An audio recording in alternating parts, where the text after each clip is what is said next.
for decades, multiple murders had gone unsolved until a woman would come forward with a possible tip.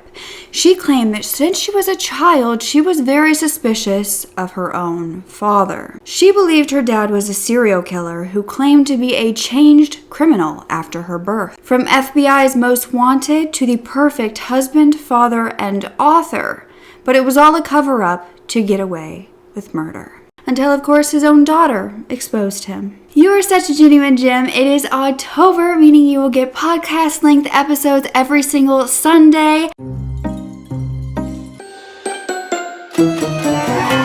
Now it's time for the first ever Genuine Gem shoutout, which is something I would love to do on this channel if you guys want to continue it. The Genuine Gem today is Shay Renee's, and she wants to feature the case of Iron Cannon, who was lured to a party by his friends where he was murdered in 2020. If you would like to be featured as a genuine gem, you just write down a case or an organization you feel like should be featured, and I would love to shout out one of you in the next video. Also, I want to remind you that if you would like to be a part of the Genuine Gem newsletter, I highly recommend signing up. I'm not going to spam you. It is truly just so that you never miss an upload, and I can give you case updates and community news as well. But with this case, we're going to dive into the mind of a killer, and we're going to do this because we have his own words in a book that he had written about his time of crime prior to the murders. So we're going to look into all of the different theories about what kind of serial killer he is, because he has also been connected or theorized to be connected to a lot of infamous cases out there, even with evidence being found that he could be the Zodiac Killer. So there's a lot to discuss. This man is known, but not as well known as some of the other serial killers, especially if he truly is the Zodiac. But I think to me it's so important because his family were survivors of this monster, and his daughter was the one that ended up making it so he could never hurt another human being. The amount of bravery that went into that, to have to turn in your own father for the good of the world, it takes so much courage. So let's go ahead and get into the story.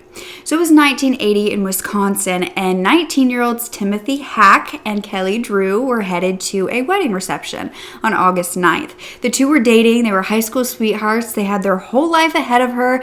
Timothy was actually going to be a farmer. He had a tractor called the Lonesome Loser, and Kelly had just graduated from beauty school.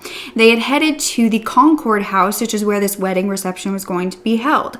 And they stayed around 30 minutes dancing and mingling before heading out. They were going to go to a nearby carnival with some friends. So they were seen leaving this house. However, friends would claim that they never arrived at the carnival, and then they never made it home.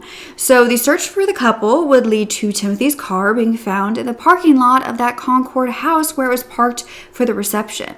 It was locked, but there was a wallet inside, and it belonged to Timothy, but the two were not in the vehicle. Once these two were officially reported missing, the search for them was the biggest in Wisconsin history. As evidence began to be found, this gave no hope to the families. You see, along the side of the road near that Concord house, a pair of pants that had been cut from ankle to groin were found, and they were confirmed to belong to Kelly. Her undergarments were also found, and they located a piece of rope as well as a piece of yellow tubing. However, the bodies weren't located. For 2 months, they remained missing until squirrel hunters would rush to authorities claiming they had found a body. Kelly's body would be found naked in the woods, but Timothy was quickly found around 100 feet away. Now, this was only around 8 miles from that reception area. Kelly had ligature marks on her wrists and ankles, and she had been strangled.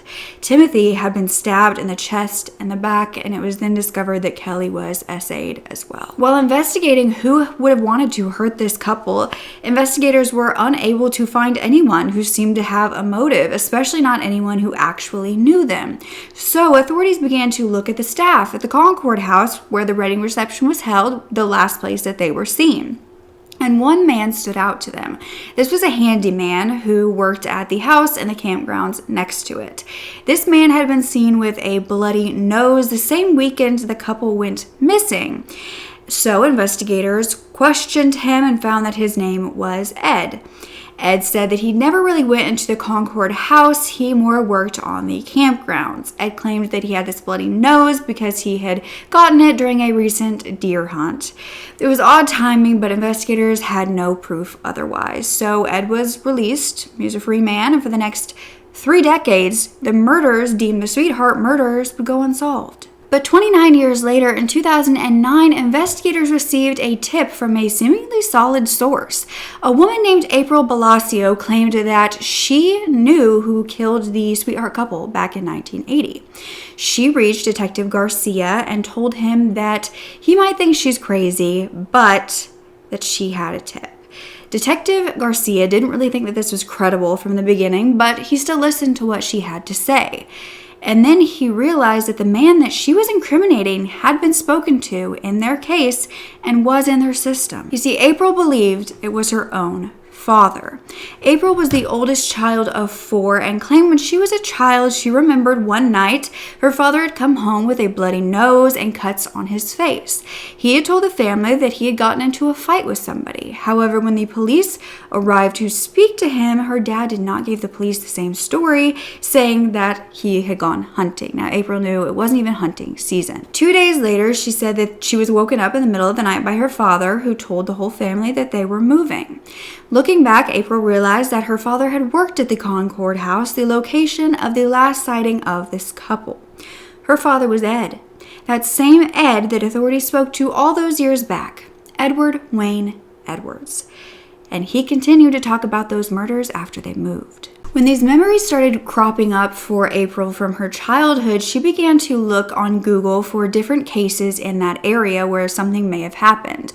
She came across an article of this unsolved case with a number at the bottom to call if you had any information. And so April dialed the number and she turned in her father.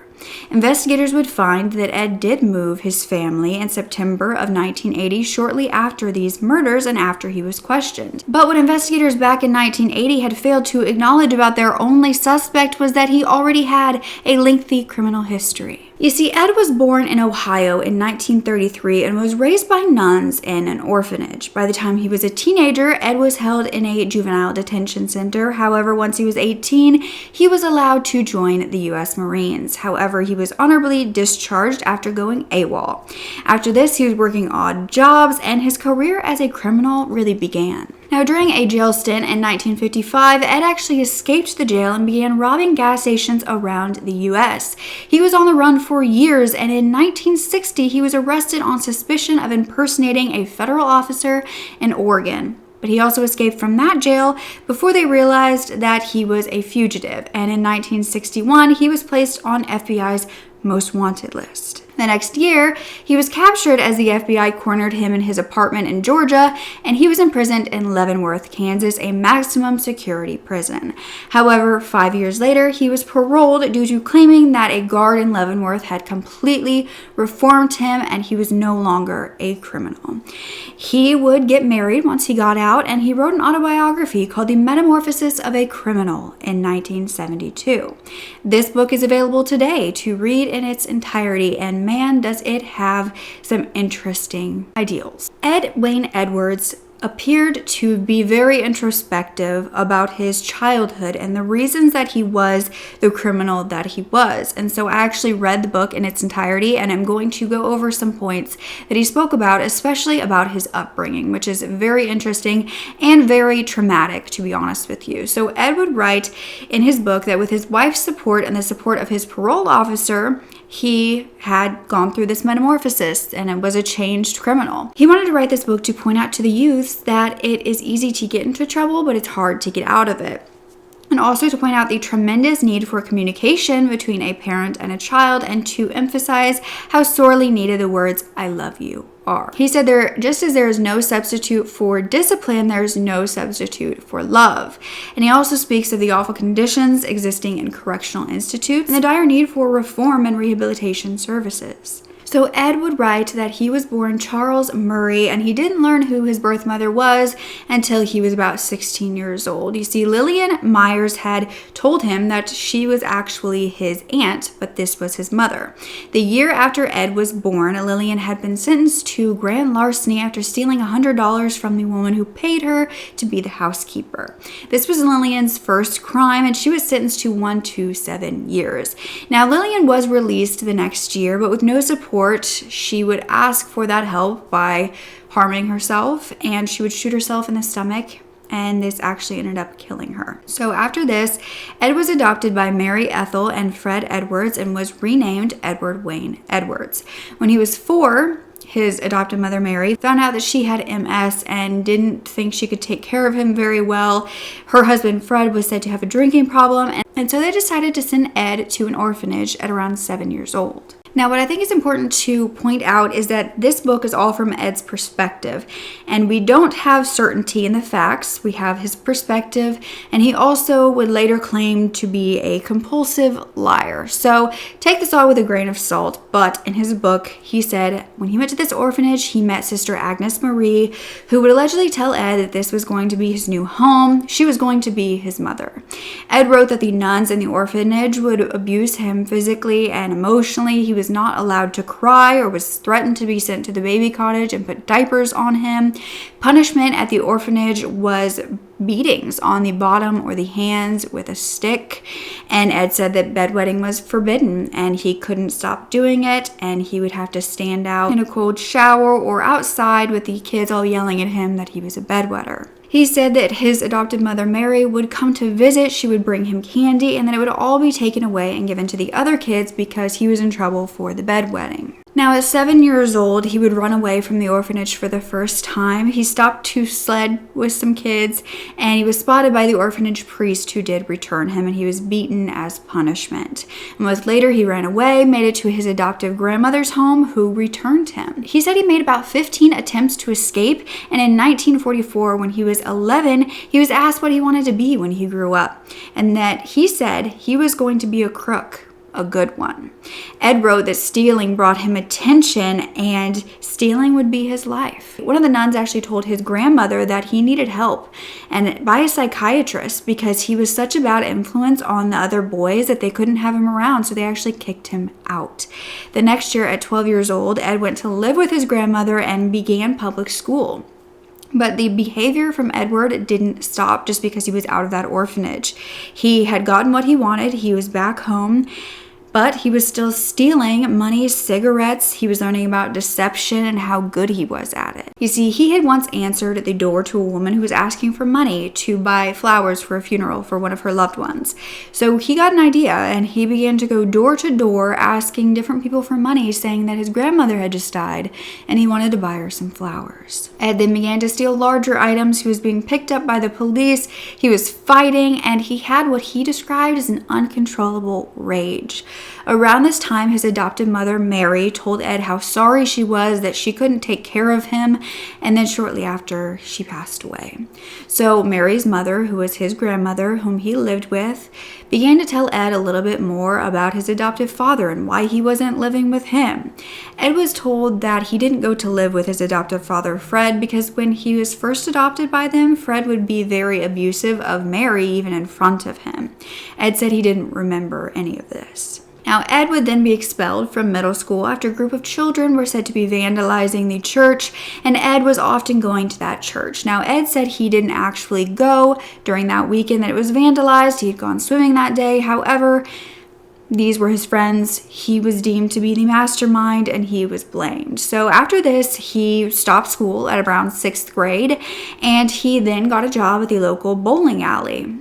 But his crimes then escalated from there. He began pulling fire alarms. He would call the police to get the fire trucks and the police out to a location wherever he wanted. He got a thrill of this, and he even did it to the home across the street from his house. At 13, Ed wrote that he became obsessed with a single female neighbor. She was 26 years old, had 2 children, and Ed would see a man who drove a dry cleaning truck parked at her house every single night. and he didn't like this. So one night he had engulfed it in flames. It totaled the vehicle, but this man came back with another truck, so he started to drop matches he had lit into the gas tank.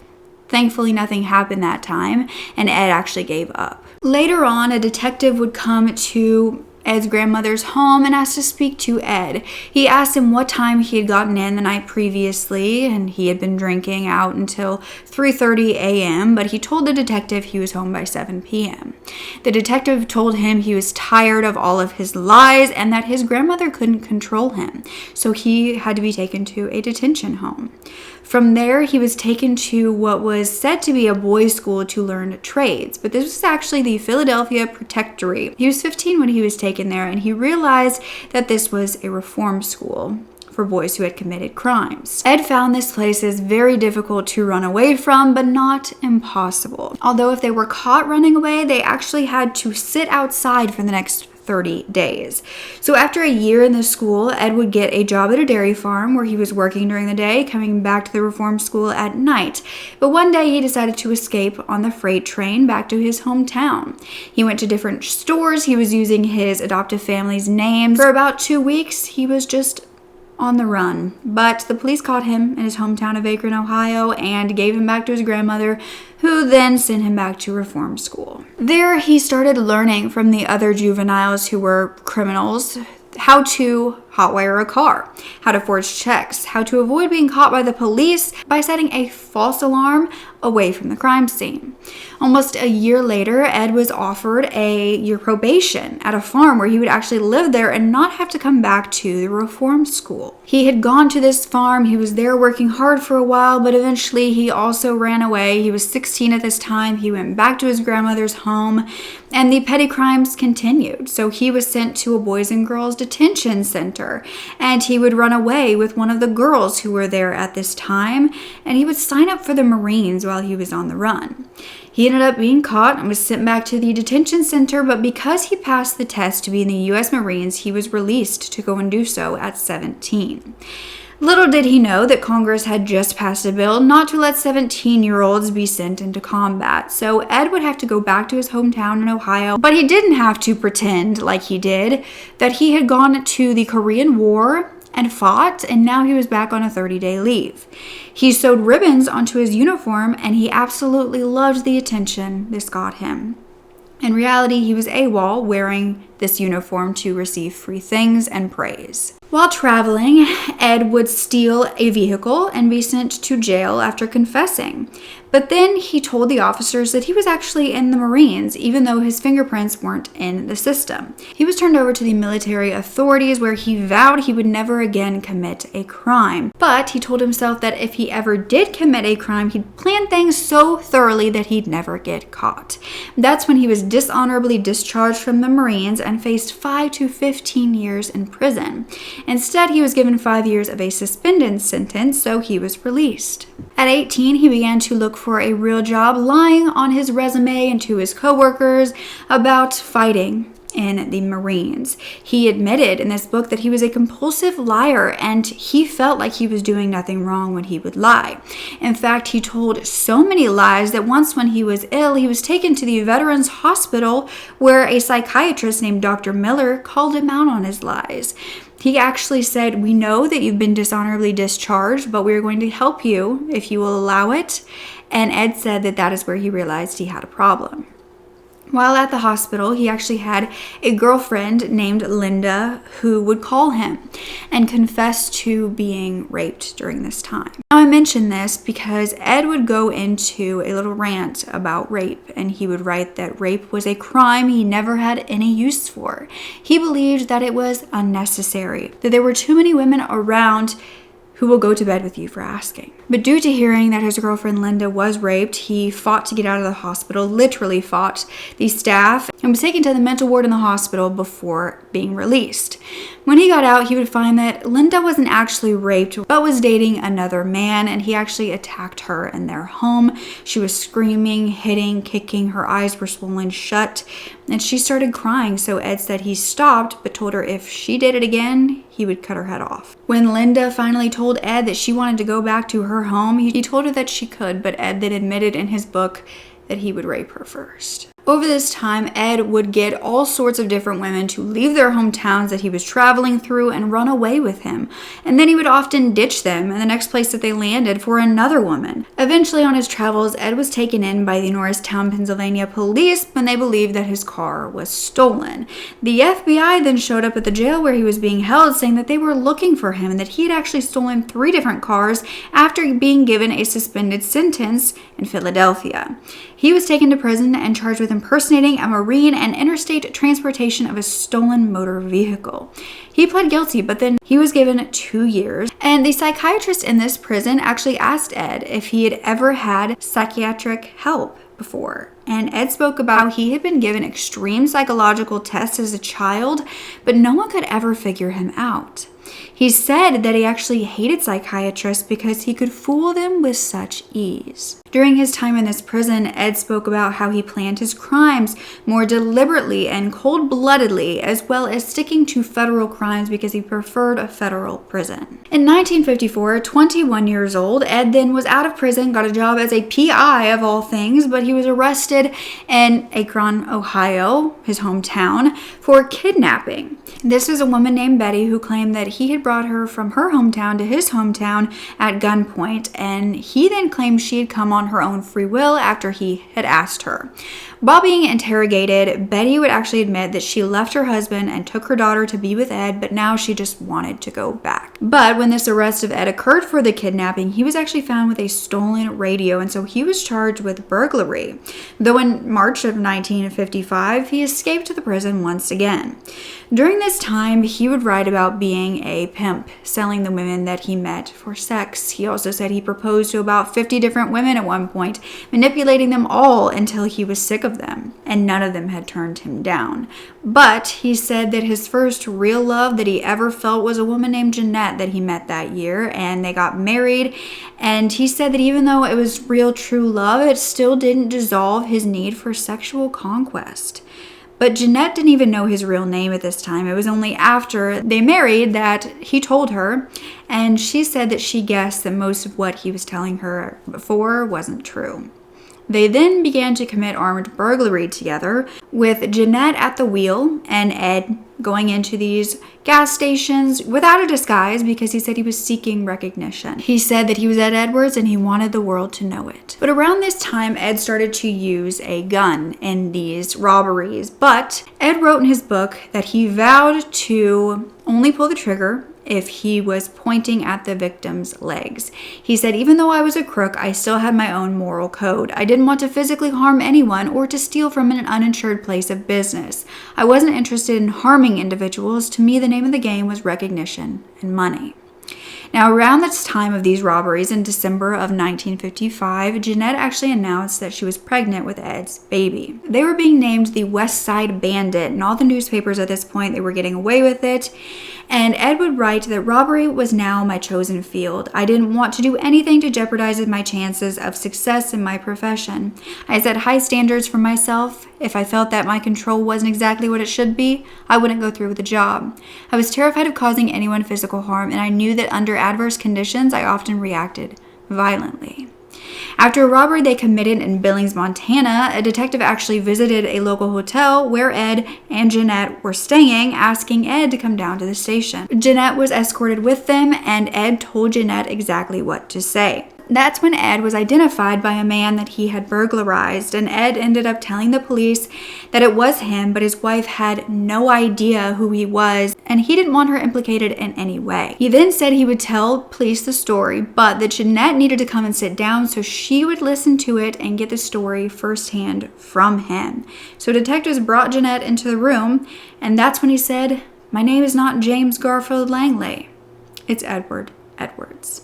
Now, of course, Jeanette had already been told this, but she acted as though she had not heard this. And the police then realized that Ed Edwards was the name on a wanted poster that they had in their police department. So Ed was booked, and it appeared as though he had tried to take his life at this point in the cell, but he would confess to Jeanette that he only wanted them to think that he was trying to take his life so he would be taken to the hospital where he could escape from there.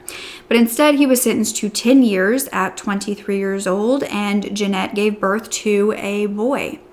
their baby boy, and she actually moved into a house across the street from the prison so that he was able to watch them from the window. After a few years of this, Jeanette actually wrote Ed a final letter and then left with their son without a return address. Ed was writing that around this time he believed that if he was able to get his hands on Jeanette, he would have murdered her. He wanted revenge for her leaving and taking his son.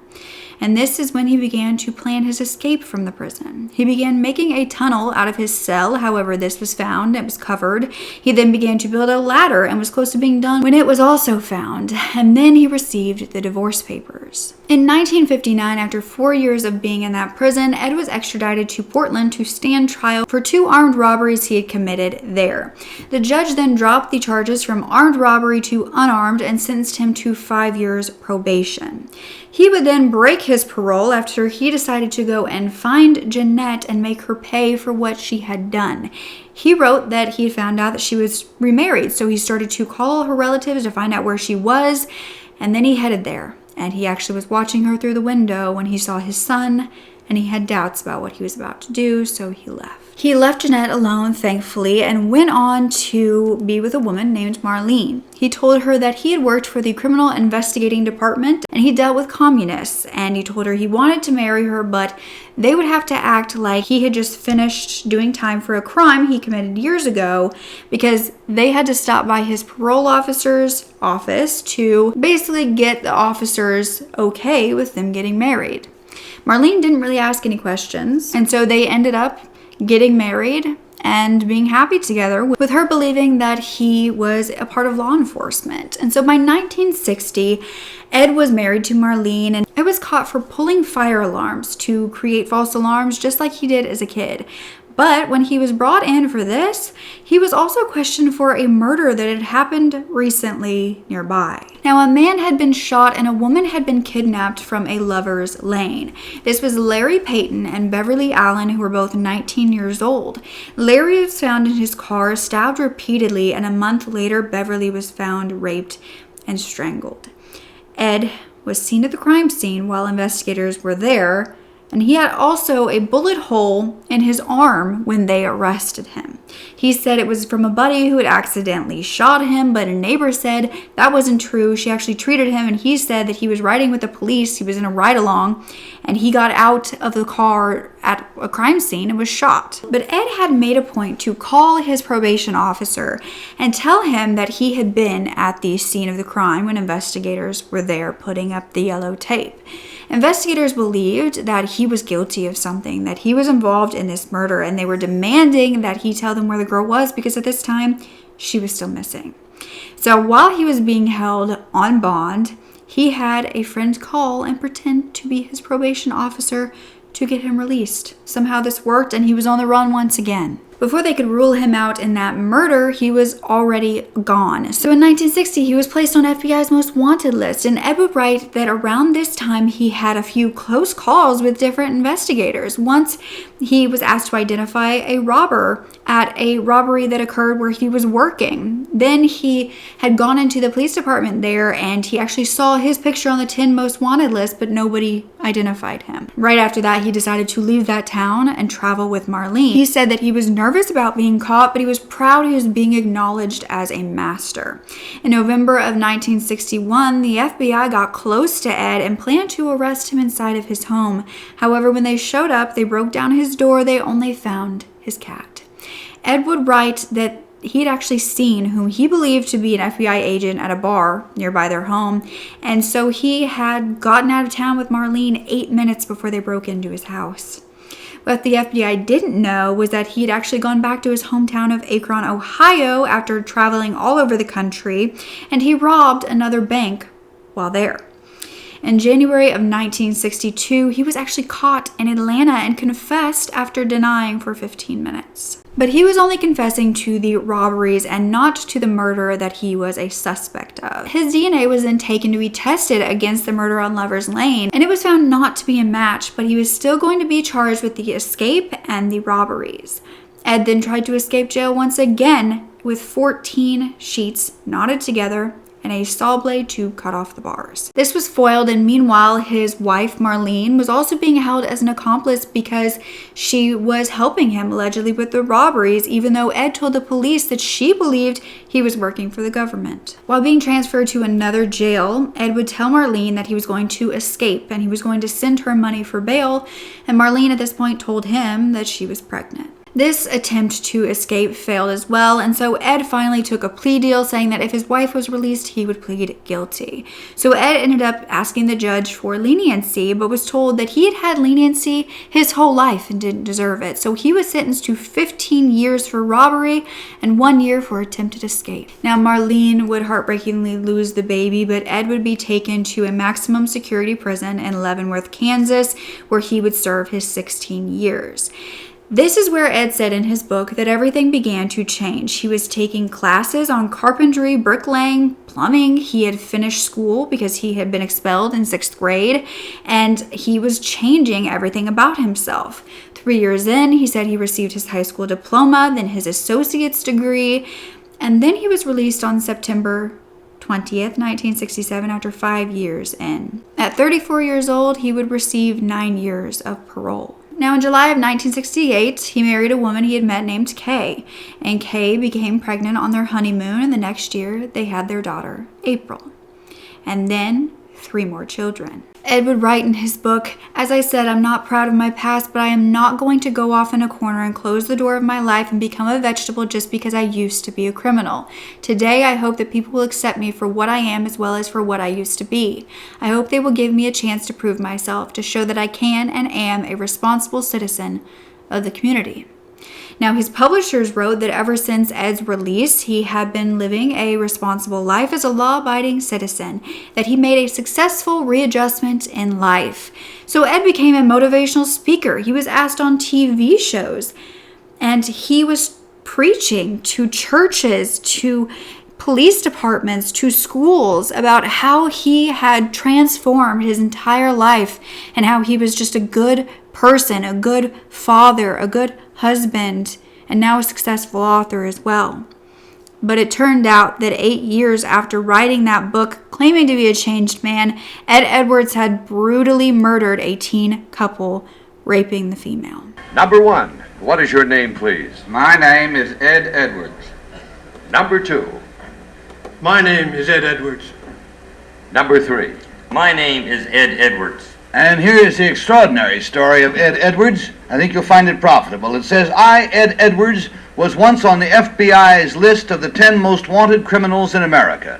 Now I am a respected citizen in my community. Here's the story of my dramatic turnabout. As a young boy, I felt that the only way I could gain any recognition was to steal. Eventually, I committed armed robberies, impersonated a federal officer, and was sought for questioning about a double murder. I spent time in the federal penitentiaries in Leavenworth and Lewisburg. It was at the latter prison that I started vocational training and very slowly began to realize that I could still be somebody and return to my rightful and legal place in society. I voted for number 1. I voted for number 1. Number 3, you trust with your life, so I voted for him. Will the real Ed Edwards please stand up?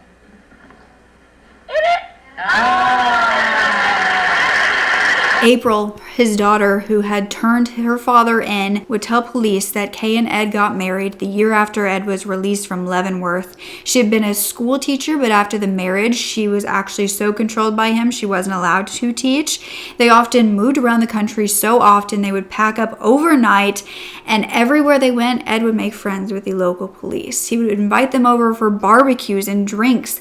April said that her dad was obsessed with the FBI, had documents in his dresser that no one was allowed to touch, and April and her 4 siblings were told that their father worked as this informant, and because of that, he put the family in danger when he snitched. So that's why they had to move so much. April remembered that there were 2 instances where he actually set their home on fire before leaving, and April remembered him telling the police that he started the fire because the criminals that he ratted out were closing in on the family, and he wanted them to think that they were all dead. April said that Ed had a very short temper, was verbally abusive, and physically to the kids and to Kay.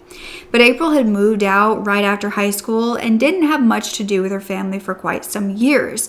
But she was haunted by what she believed her father had done. She had these strange memories as a child, and one day she actually brought her family to her dad's house for dinner, and they all saw that there were KFC packages in the trash. So when they mentioned that they were so excited to have KFC, he began to say they weren't, that he had made everything. Even when he was called out, he stuck to this lie. He got up from the table angry, and this was just one of the many times when April had caught her father just lying for absolutely no reason and getting angry when he was found out. So she began to Google the different places that she lived as a child, which was many. But it led her to the Sweetheart Murders case. So after Ed's daughter, April, had contacted police, investigators had gone to speak with Ed, and Detective Garcia, whom had spoken to Ed's daughter, April, arrived at Ed's mobile home. He was 76 years old at this point, and they found an obese man with an oxygen tank. He was questioned about these Sweetheart Murders. They were saying he was just a witness that they wanted to get more information from because he had been close to the crime scene all those years ago, and they were just diving back into this cold case.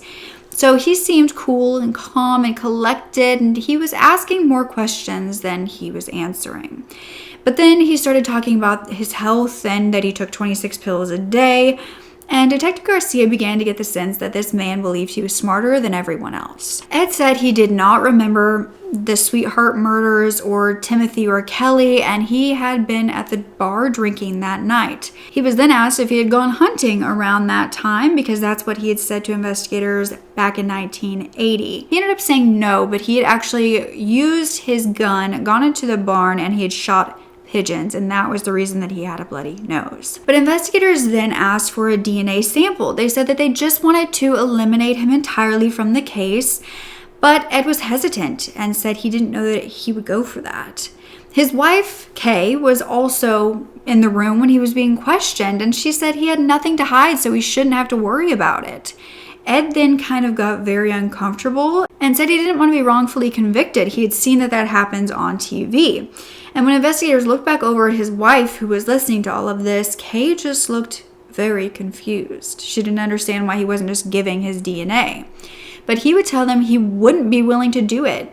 But then he was shown a warrant, and he had to. Now, Kay had refused to talk to the police directly, but 5 weeks later, she would have no choice when the DNA taken from her husband was a perfect match to the DNA found on Kelly Drew. On July 30th, 2009, Ed was finally arrested for the Sweetheart Murders and extradited to Wisconsin. He put up no resistance, and his mobile home was searched, and inside they found cassettes, a scroll with dates, fake documents, social security cards, birth certificates, a laptop that showed that Ed was searching the internet about DNA results soon after they had come to question him. And on the 60 cassettes found, Ed would label and document his entire life. He used a tape recorder to record talking about his childhood, to record phone calls, conversations with cops, the day that April was born, stories about his crimes. He would actually be reading news articles.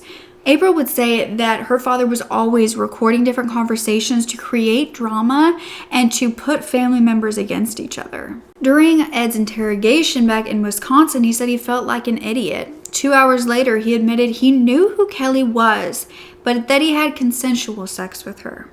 He was trying to mislead and misdirect, and investigators found that Ed actually had a tell when he was lying. He would stretch out his arm, and then he would lie right through his teeth.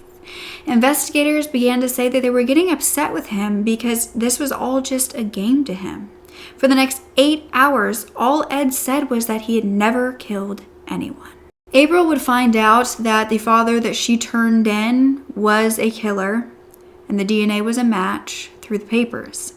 When Detective Garcia confirmed this to April, April was on the phone, she was driving, and she actually had to stop the car and get out to pull herself together so that her daughter in the back seat wouldn't see her reaction. April refused to speak to reporters, and 8 months awaiting trial, her father still refused to confess. What happened with Kelly Drew and Tim Hack in Jefferson, Wisconsin? That was rape, right? That was what? Rape?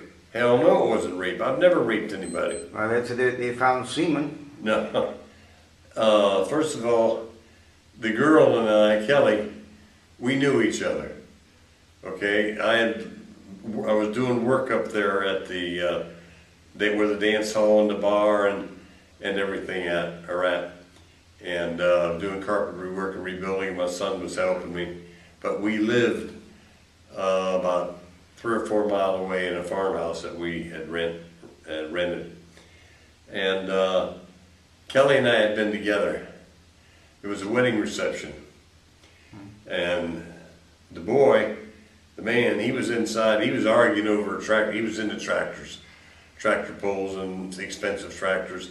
He was in there arguing, and she didn't want to hear it. She came on out, and I was out in the bars right next door. We went on over to the car, and we had our fun. Sexually? Yes, and she went on back, and as she went around the corner to go into the reception hall where he was coming out, and they started arguing.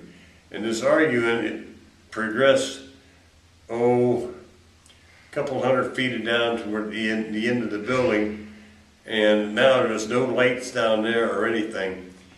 And he had pushed her, and so I had walked over, and at that time, it was kind of obvious to him that I was the reason why he didn't know where she was, and he pushed her again. She went down, and I hit him in the neck, very hard. I was a husky man then, and we're talking about 1980, and in the neck here with a rabbit punch.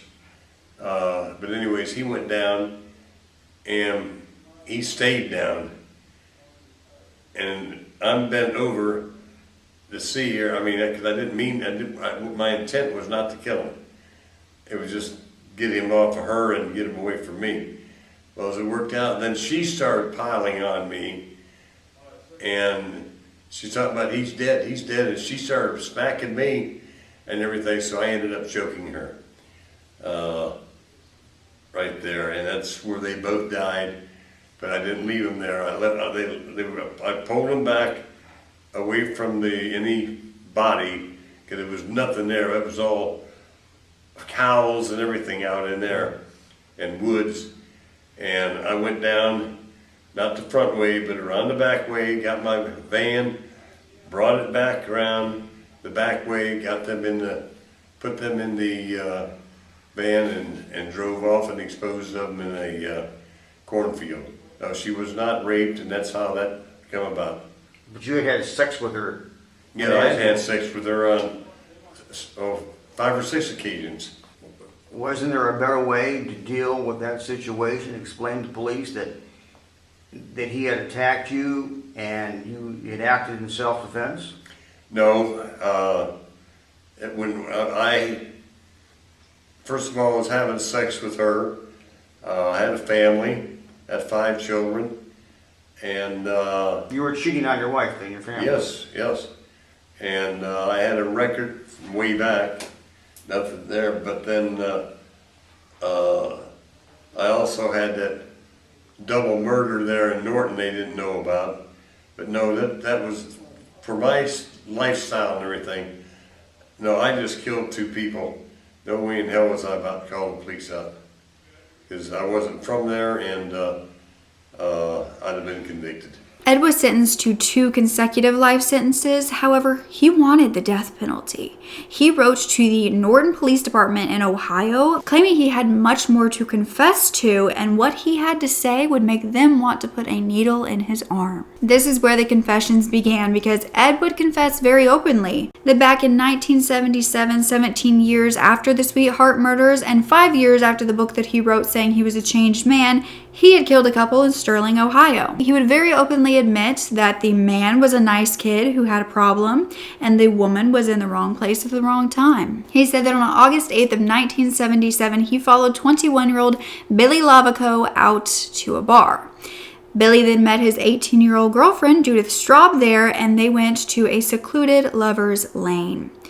He rode his bike to that lover's lane, hid in the bushes, could hear them arguing in the car, and Ed decided he was going to order Billy out of that car. However, Billy got out on his own to use the bathroom, and Ed started approaching him. Billy then heard somebody and ran back to the vehicle. But Ed then pointed a gun at him and ordered him out once again at gunpoint. Now, Judith insisted on getting out with Billy, and so Ed then led Billy and Judith to the woods. Billy turned and told Ed, "Listen, Wayne, you don't have to do this. There's $500 in her purse in the car. Just take that." Ed told Billy, "Do you know what you just did? You told her who I am." Then he confessed that he shot both of them in the neck. Let's go back to this 1977. And you killed Judith Straub and Bill Levecko at close range. And they were in Akron. They were in Akron area couple. In Norton. Why? You didn't even know them, did you? Oh, yes, I knew him very well. Knew him very well, and had told him on different occasions that if he did not stop making eyes and fooling around with my small children and being around them, that he was going to end up getting hurt. And after about the 4th or 5th time I explained that to him, I told him, I said, "I'm going to tell you something, Bill. I'm going to kill you if you do it one more time." And it just so happened that Judith was a prostitute, but we used to go up there and shoot pool and everything, and she'd be out in the car making money with prostitution and stuff like that. Well, I did not expect her to be with him this particular night. It was dark, she did not recognize me, I know she didn't, and I told her to stay in the car, I wanted to talk to him. And I said, "Please," because it was about 3 o'clock in the morning. And then she insisted to be there, she got out of the car, I shot him, we killed him. What he just did was tell her who I was. And she started to run. I told her to stop. I wasn't going to shoot her or kill her, because I only had a single gauge shotgun. She come back. By the time I had another one I put in, and I shot her, but I didn't threaten her. Tell her I was going to shoot. I didn't even give reasons for him. There was no threats. There was no pleading and things like this here. You see, Billy knew Ed. Ed often went by his middle name of Wayne. And Ed's daughter April remembered Billy coming over all of the time. He would often help Ed with odd jobs, and then one day he stopped coming over, and soon after the whole family left town. Ed was never questioned in this case when it happened, but Ed stated in his confession now that his mind functions a little different than other people because he suspected Billy was touching his daughter April, and instead of going to the police, he decided to kill him. Investigators did not know if this was true until April would confirm that it was, but she never told anybody. She said she had no idea her father knew. That she only learned that Ed had actually killed Billy and Judith when he confessed in 2010. April was saying that if he had done it for her, that he should have gone to the police instead. But in Ed's confession, he had brought up to Billy about the inappropriate touching of his daughter, and Billy said that he had never touched April. Ed told him that he needed to tell the truth to save his life, and he wouldn't, so he was murdered. Now, these murders had gone unsolved until an inmate informant that was in prison with Ed said that Ed was bragging about another double murder. Ed said he was only confessing to this murder because he was old and tired. He wanted the needle. He said he has been sorry for that case for a very long time because the girl didn't deserve it. So Ed was extradited to his hometown of Akron, Ohio for the trial in the murder of Billy Levecko and Judith Straub. He was sentenced to 2 consecutive life sentences again, but would still be living out his time in the Wisconsin prison. But this officially made him a serial killer. And Ed very much wanted to be put on death row. He said that he wouldn't have confessed to this murder if he knew he wouldn't be put to death once again.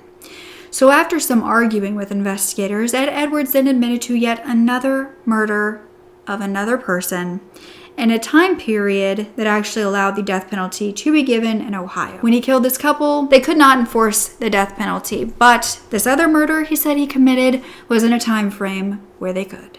So while investigators weren't moving the case along fast enough, Ed actually contacted the news. And in 2010, during a jailhouse interview with the Associated Press, he would confess to the other murder.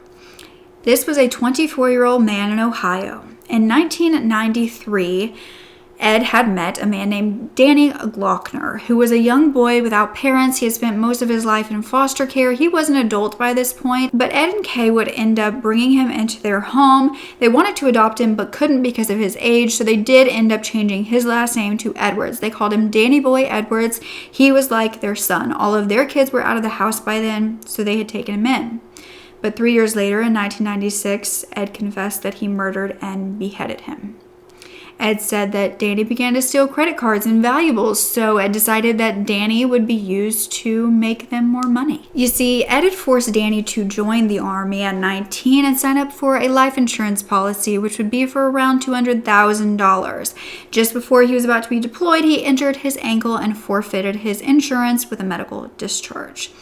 Ed then convinced him to go AWOL from the Army, but really he ended up luring Danny into a secluded cemetery, asked him to get cigarettes out of his bag, and when Danny bent down, he shot him twice in the shoulder and the chest and buried him in a shallow grave. He then planted some of Danny's blood in his home, calling the police saying that Danny had burglarized their home and must have cut himself breaking in. This placed the suspicion off of him as to where Danny had disappeared to. This boy lived with some foster parents on the other side of town in Burton. He was 21 when he graduated from high school, when he went to school with my kids. The people there got divorced, and so he ended up living with one of the kids that he used to be there. And so anyways, that kid brought him to me one day. He said, "I'm gonna put him out on the streets in Chardon if you don't want him." He said, "Because we don't want him." So we took him in and let him live there. And then it was after I started plotting down the road to kill him for the insurance purposes and everything that we had his name changed to Danny Boy Edwards and that, but he was not a foster son, he was not an adopted son, he was someone that we had taken in. Danny, I saw an opportunity I was always a schemer, I was always thinking of ways of making money, I've always been into crime. And with Danny, I saw an opportunity here at long range. It took about a year to set it up, and that's what I did. I set it up to collect the money and ended up getting $250,000 out of it. And it was arranged, it was premeditated, it was thought out, it was planned, and that's what I did. He ended up losing his life up behind the cemetery because I told him that there was a fellow in Youngstown that was going to come by, pick him up, and hide him out for a couple of months, and then he would be clear. He wouldn't have to worry about anything. He believed all this, and it was up there where he died, and I had the body partially covered and kept it that way. I went back up there about every 3 or 4 months to check, because I wanted the body found, but not immediately, but I didn't want to bury it either. So I left it partially covered. The one time, it was about a year later, when I went up to check on it, the head had been separated from the body due to the animals and everything. And I took it with me and took it across the street and threw it up into the field. And the police and everything, they've been looking for it, but they can't find it. It was nothing but the skull. They've been unable to find it. But there was a hunter that found Danny, and the rest of the story everybody knows it, where he was found and why, but that was set up. And after he was found, it was, I'm not sure, maybe a year later, maybe not as much as a year, that I collected $250,000 from the investigation, but I had an attorney representing me, and he got a third of this, so the rest of it we got. And my wife, she was not aware of any of this. I endorsed all the paperwork and forged her name, and she knew absolutely nothing. She's a very Christian-like woman. It's when I shot him, he didn't even know I had a shotgun. It's when I shot him in the chest. So you're admitting to being a cold-blooded killer then? In fact, yeah, that's right. Ed confessed that he felt bad, but not bad enough to not do it.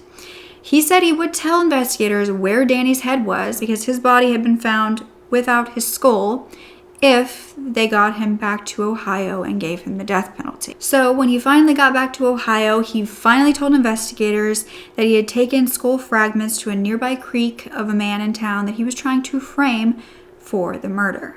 This was the last murder that Ed was said to have committed. April would say that she did not know that her father had killed Danny, but her and her siblings had suspicions because Danny was actually someone that they went to school with. He then became part of their family, and they didn't believe their father would have ever killed them, so it was shocking for them to think that he killed Danny.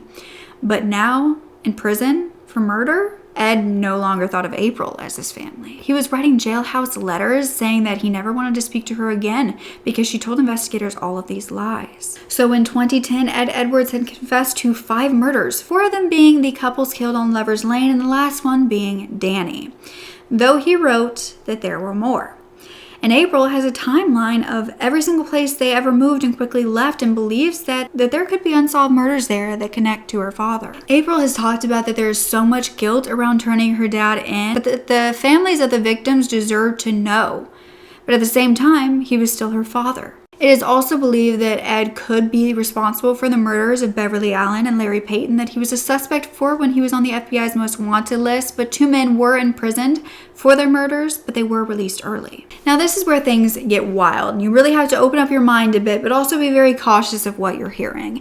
Because in November of 2010, Ed Edwards was communicating with a retired Great Falls police detective, John Cameron. Ed Edwards was saying that there was a much bigger story to tell. You see, some investigators, including John Cameron, believed that Ed Edwards was the infamous Zodiac Killer who was murdering in California between 1960s and 1970s, most of which were couples on Lover's Lane, an MO that Ed Edwards had admitted to. Now, a man who had solved the Zodiac's cryptograms, or believed that he had, would write to Ed in prison asking if he was the Zodiac and if his interpretations of these letters were correct.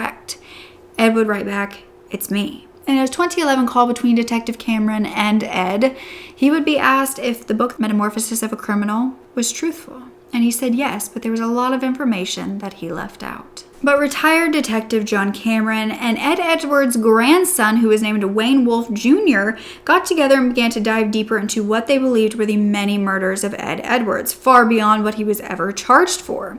You see, Wayne's father was actually Jeanette, the woman we talked about's son. The Jeanette that Ed had married and had a child with believed it was his first true love. The woman who had moved directly across from the prison and then moved away without a return address, so this was Jeanette's grandson. And he was determined to find answers about his grandfather. So Detective Cameron and Wayne Wolf created a documentary series to dive into this theory that Ed was the Zodiac Killer.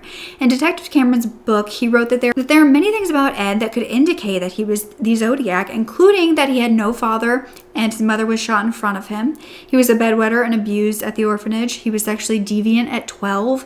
He was diagnosed as a sociopath at 13, which has not been confirmed. He killed couples on Lover's Lane. He was released from Leavenworth in 1967, just before the Zodiac started. And Ed also claimed to have known someone in Deer Lodge Prison who was the Zodiac. It was also found in Ed's book that he talked about knowing someone who believed that those he killed would be his slaves in the afterlife, which is something that the Zodiac spoke about. Ed was also obsessed with writing letters and his publicity, and he was a horrible speller just like the Zodiac. The composite sketches were also very similar in Detective Cameron's eyes. They were a match.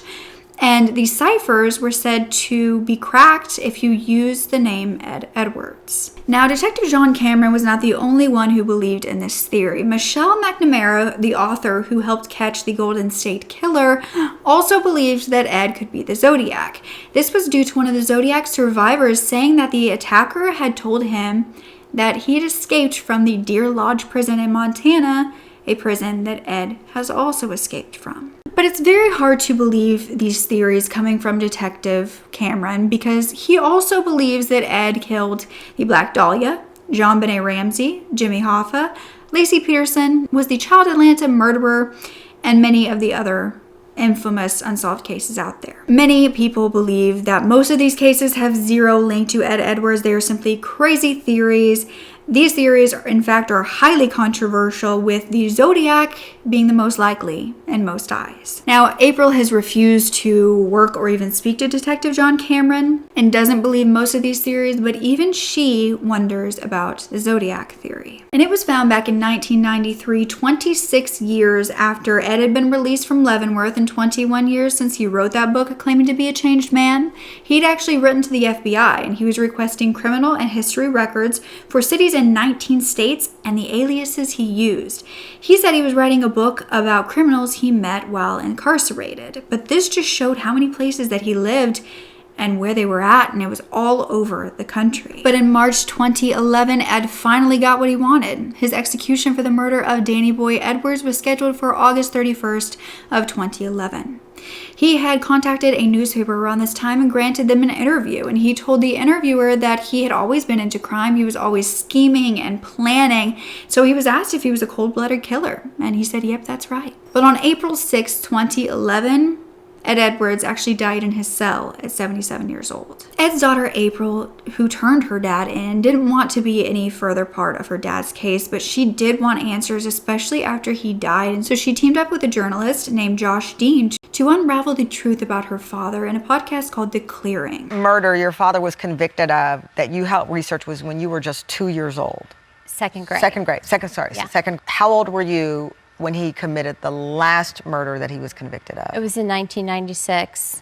So I don't, off the top of my head, I don't remember how old I was. That's okay. I lose count on purpose too. Listen, but so basically your entire, from second grade until you were an adult, your father was a murderer, a serial killer. Correct. And we actually suspect him of killing before then. When I was in second grade, he actually took my family, all of us, back to the crime scene. We didn't see any bodies or anything like that, but he actually took us back to the crime scene. I don't regret turning him in. I believe that I did the right thing, but there's still guilt of turning, I mean, he was my father. I loved him. There's also guilt of not turning him in sooner. I suspected for years what kind of person he was, and I didn't do anything about it. And I realized that if I would have, that maybe Danny Boy would still be alive. It's not really about her dad. Yes, it's about her dad, but it's about her story of trying to bring some good from something really terrible, right? Like, she turned him in, and that was one step in the right direction. It was something beyond what most people would have done, but she feels compelled to try and do more. If there are more murders to solve, she wants to solve them. And I think people really related to that, resonated. I highly recommend. It's so full of information. But April said that her father often talked about the Zodiac Killer and had the family watch shows on him, and then he was yelling at the TV saying that they had gotten stuff wrong. April said he was obsessed with the Zodiac, and he was also very good at copying others, so she didn't know whether he could be the Zodiac or possibly had been a copycat. Ed's other kids would claim that when their father would talk to anyone, they all knew that he was just manipulating them. He was never telling the truth. They were all so supportive of April turning him in, and they all believe there are many more victims out there. April knew that nothing might come of this new podcast that they were doing, but that it was because the victims' families and herself are the only ones that care anymore, and she didn't want it to be that way. April had quite a hard time expressing what she had gone through as a child, and she couldn't remember most things. She wasn't even sure how real her memories were. And so the podcast actually brought on a few witnesses to help with that time period who had known the family. April did have one memory where Ed had brought the whole family to a crime scene, and she remembers him being so elated to be there and to be watching over what the investigators were doing. But April was also asked about Ed's behavior and that if she believed it was due to his horrible childhood. April said that she wasn't sure that that was the whole story, that what he had said was the truth, because she said she had talked to his aunts and that they often talked about him and not ever in a bad way. They said they tried to love him, but he was mean and nasty since he was a child, and he pushed them away. April also admitted to getting her father's temper, but she said she chooses not to get to the point of murder. A woman who actually babysat Ed's children when they were young said that when they first moved to a house, Ed Edwards came over and gave them his book, telling them about his past. He then asked if any of their kids wanted to babysit his kids. And so one of their kids did, and this babysitter remembered that she had gone over to the house. The kids' rooms only had a mattress on the floor, and that was it. It was not decorated. There was no heat in the home. And Ed was always all smiles to her. But she noticed that the kids were so skittish around him.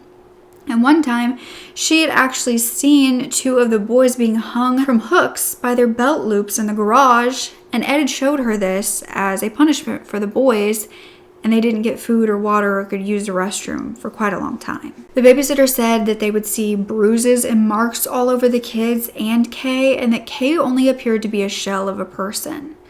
Ed also once told all of the kids to go look for something in the woods, and suddenly a gunshot rang out and they all looked over and he was pointing a gun at them and started laughing. One day, Ed actually went over to the neighbor's house and asked the babysitter's parents if he could borrow a gun. They loaned it to him, and a few days later, they watched as the entire family loaded everything up and left town, and they never saw them again. But they did get a knock on the door a few days later from a sheriff's officer who was asking about the neighbor.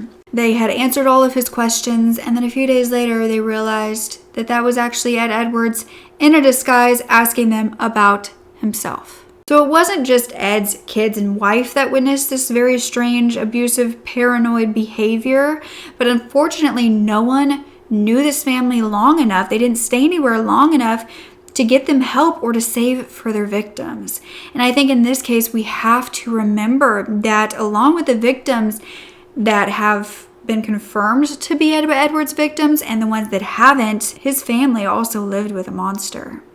And they're victims as well. In fact, they are survivors. So let me know, what do you think? Was he ever a reformed criminal after he got out of Leavenworth and wrote his book? Was he on a good path? When did he become a killer? Was it far before what we know? Was it while he was writing that book and telling everyone he was changed? Was it when he had gone to jail, was FBI's most wanted way back when, and then he thought he was reformed, he tried to be reformed and he couldn't be, and he started killing again? What do you think the real timeline here is? It's insane to me that he got away with it for so long, and that it had to be his own daughter who finally was like, everyone around here never saw any of this, that this man was strange. How did nobody catch him? She had to literally relive her trauma of her childhood and these strange fragments of memories that she had to place together and to tell police something isn't right. And I just feel so bad for her. She's so courageous to do that, but she shouldn't have had to been the one to do that. And I just can't even imagine the amount of horror that family actually went through behind the scenes when everyone else was praising this changed criminal. But do you think that there is any sort of connection to the Zodiac Killer, to any of the other cases? I think a lot of the other cases are far-fetched, but the Zodiac Killer is one that even his own kids, they do have a few connections, like certain victims were nearby where they had a relative. It's just, there are certain little things that make it so Ed could have been the Zodiac. But again, we don't have proof, and he is gone. He cannot confess. Would he have ever confessed? Did he want so much notoriety and attention and recognition that he would have confessed to being the Zodiac if he was? I'm not sure about that, because he didn't even confess to the murders until he knew that he was going to be put to death. And you would have thought that if he really wanted that recognition, and he had already been caught for that one murder, he would have just started blurting all of them out. I don't know. This man is deemed the serial killer that you've never heard of, but is also said to be responsible for so many cases you have heard of. And I was just excited to dive into this with you guys and get your opinions on if you think any of it is true. So thank you for spending Oddtober with me. Make sure you are signed up for that newsletter so you are never missing a story. Make sure you are subscribed. And if you want to be a Genuine Gem shout out in the next video, leave me a case or an organization you would like to feature. Don't forget to speak up. Your voice is powerful enough, and I love you to absolute pieces. Okay? Bye.